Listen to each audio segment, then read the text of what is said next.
Zimbabwe সিরিজের জন্য ৫ match টি-২০ সিরিজের প্রাথমিক ক্যাম্পের স্কোয়াড ঘোষণা করল বিসিবি। ১৭ সদস্যের সেই দলে নেই সাকিব আল হাসানের নাম। জিম্বাবুয়ে সিরিজের প্রথম থেকে খেলা হচ্ছে না সাকিবের। আরেক অলরাউন্ডার মেহেদী মিরাজও নেই সিরিজে, তাই আশঙ্কা করা হচ্ছে টি-২০ ওয়ার্ল্ড কাপ থেকে এক প্রকার বাদই গেল মেহেদী মিরাজের নাম। চোট কাটিয়ে ফিরেছে পেসার সাইফুদ্দিন। দুর্দান্ত পারফরম্যান্স করে স্কোয়াডে কামব্যাক করল মাহমুদুল্লাহ রিয়াদ। আইপিএলের ব্যস্ততায় ক্যাম্পে নেই মুস্তাফিজুরও।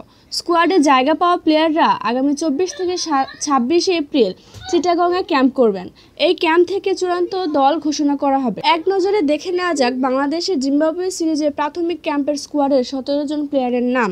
প্রথমে রয়েছে ক্যাপ্টেন নাজমুল হোসেন শান্ত, লিটন কুমার দাস, তানজিদ হাসান তামিম, তাওহিদ হৃদয়, মাহমুদুল্লাহ রিয়াদ, জাকের আলী অনিক, শেখ মেহেদী হাসান, এমডি রিশাদ হোসেন, তাসকিন আহমেদ, শরীফুল ইসলাম, তানজিম হাসান সাকিব, পারভেজ হোসেন ইমন, তানভীর ইসলাম, আফিফ হোসেন ধ্রুব, হাসান মাহমুদ, এমডি সাইফুদ্দিন, সৌম্য সরকার।